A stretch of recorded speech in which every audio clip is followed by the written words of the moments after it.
बाबा जो कर रहे हैं, बाबा कह रहे हैं कि ये चमत्कार नहीं है।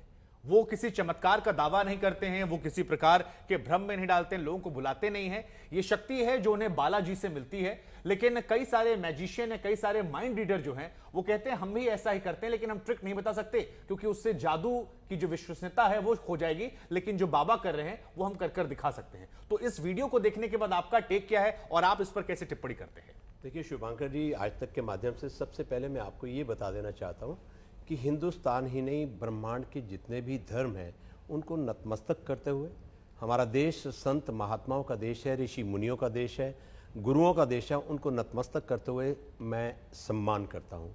मैं एक खुद सनातनी हूँ, मैं एक खुद जादूगर हूँ, लेकिन मैं विश्वास करता हूँ, अंधविश्वास नहीं करता। तो ये इतना आपने एक्सप्लेनेशन इसलिए तो नहीं दिया कि आप पर लोग सवाल ना खड़े कर दें कि आप धर्म के खिलाफ हैं। विश्वास और अंधविश्वास में फर्क क्या है जी, वो बताता हूँ।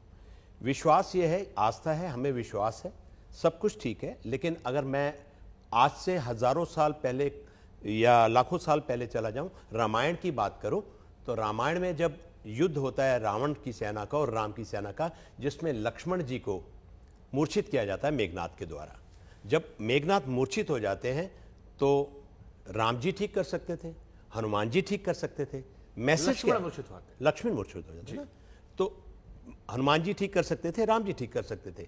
लेकिन राज्य वैद्य ने कहा कि हमें संजीवनी बूटी चाहिए।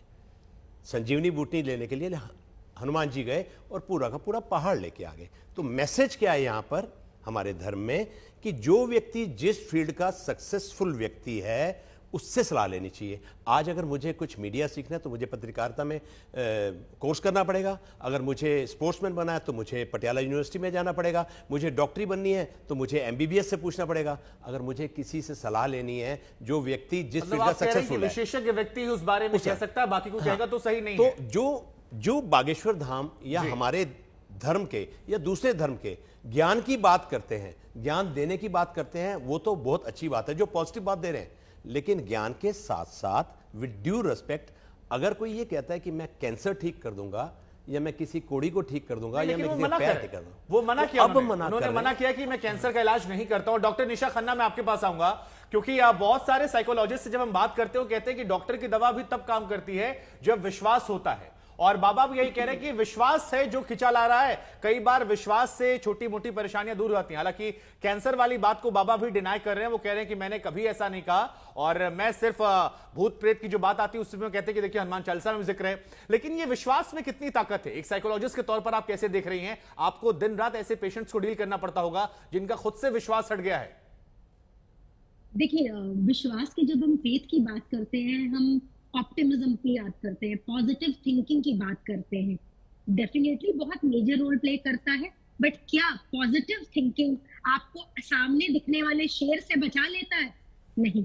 अगर सामने वाला आपको हार्म करने के लिए आया है तो अगर आप हनुमान चालीसा भी पढ़ लेंगे और अगर आप कोई एक्शन नहीं लेंगे और वहां बैठ जाएंगे, 100 में से 1% चांस हम ले लेते हैं, 0.1% चांस आपको शेर नहीं खाएगा। 99.999% चांस कि आप हनुमान चालीसा लेकर बैठ जाइए और हम पढ़ लें उस चीज को और भगवान शेर हमें नहीं खाएगा। सो मेरा ये मानना है, विश्वास करिए, अंधविश्वास नहीं। विश्वास और अंधविश्वास के बीच में एक बहुत थिन लाइन होती है।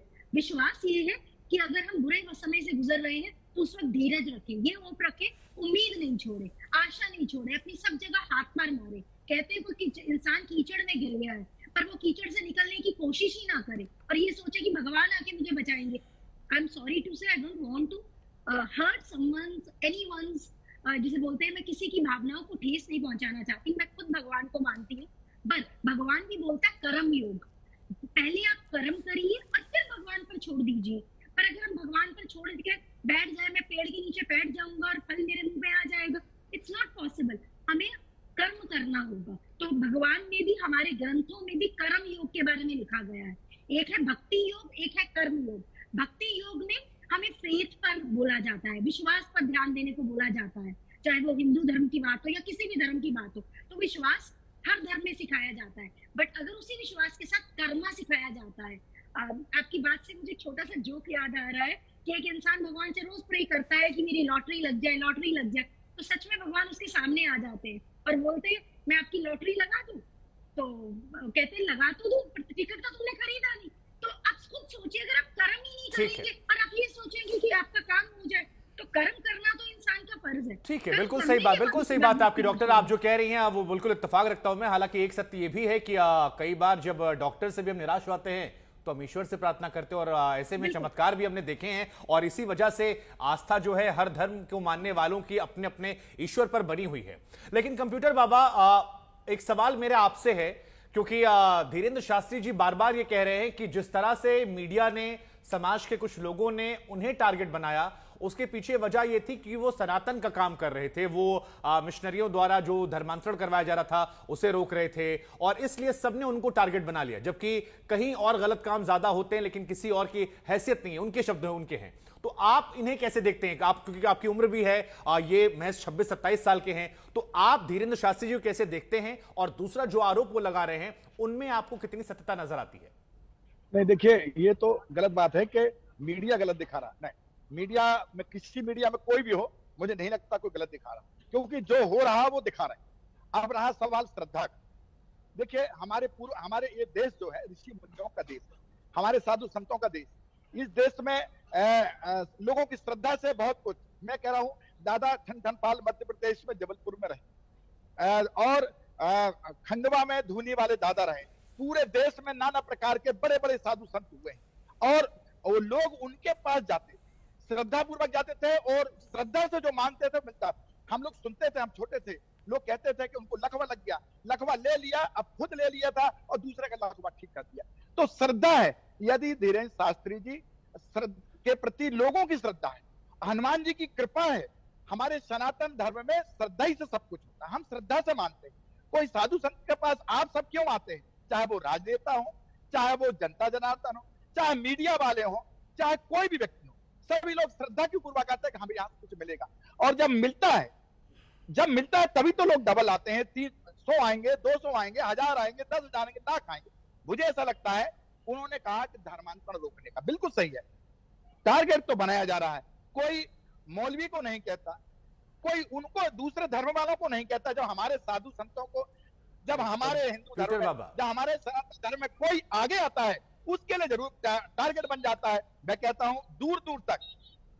कंप्यूटर बाबा, देखिए आपने जो कहा मैंने बहुत ही ध्यानपूर्वक सुना। मैं खुद बिना स्नान के, बिना पूजा पाठ के कुछ खाता पीता नहीं हूं, पूजा पाठ करता हूं, तमाम जगह जाता हूं। लेकिन एक सवाल मन में बाबा यह आता है कि कोई व्यक्ति अगर यह कह दे कि तुम्हें फलाना बीमारी है या कुछ लिख कर दे दे, तो फिर उसमें एक जादूगर भी है जो वो करके दिखा रहा है, एक बाबा भी यही कह रहे हैं, या वो जो पागलों की तरह लोग घूमते रहते हैं, भूत पिशाच कर रहे हैं, तो वहां सवाल खड़े होते हैं। हनुमान जी की भक्ति, हनुमान जी की शक्ति में किसी को कोई संदेह नहीं है। वो कह रहे हैं कि जो दिखाया जा रहा है वो थोड़ा ज्यादा है, और बाबा क्योंकि शायद थोड़ा, कई लोग कह रहे हैं कि बड़बोले भी हैं, कई बार कई सारी चीजों पर राय रख देते हैं, चाहे वो फिल्मों पर हो या बाकी चीजों पर हो। आपको क्या लगता है क्यों विवाद में आ गए? क्योंकि बहुत सारे साधु संत हैं जो जिनके पास लोग जाते हैं, साधारण जीवन व्यक्त करते हैं, वो विवादों में नहीं है, लेकिन यहां पर आपको क्या लग रहा है कि ये विवाद में क्यों आ गई है? नहीं, ये क्या है, थोड़ा सा देखिए, उम्र का भी एक तगाजा है जी। श्रद्धा तो है, लोगों को सब है, और मुझे लगता है धीरेन्द्र शास्त्री जी भी जो बोल रहे हैं, क्योंकि वो जो बोलते हैं वो भगवान हनुमान जी महाराज की कृपा होती है तो बोलते हैं। अब कभी कभी हो जाता है, बड़बोले में कोई बोल दिया जाता है तो उस बात को एक आडंबर बना दिया जाता है। जैसे कहते हैं लोग कि ये आडंबर है, ये वो, ऐसा नहीं। वो भाई लाखों लोग का पागल है क्या? सनातन धर्म कुछ तो होगा ना, लोगों में, लोगों को कुछ फायदा तो मिलता होगा, आराम तो मिलता होगा, तब ना जाते हैं लोग। मैं कह रहा पांडुकर सरकार है, मैं कहता हूँ धीरेन्द्र सरकार है, बहुत सारे साधु संत हैं जो वास्तव में सटीक बताते हैं। आदमी का कुछ गुम जाता है, लोग उसके पास जाते हैं, सटीक बताएगा तो कई बार जाएंगे उसके पास। तो ऐसा नहीं है, लोग जो है आडंबर भले बताते रहे, पर मुझे लगता है सनातन धर्म में लोग टारगेट बनाते हैं। सनातन धर्म के साधु संत हो, चाहे शास्त्री जी हो, चाहे कोई भी व्यक्ति हो, उनको टारगेट बनाया जाता है। मुझे लगता नहीं है कि कहीं इसमें आडंबर है।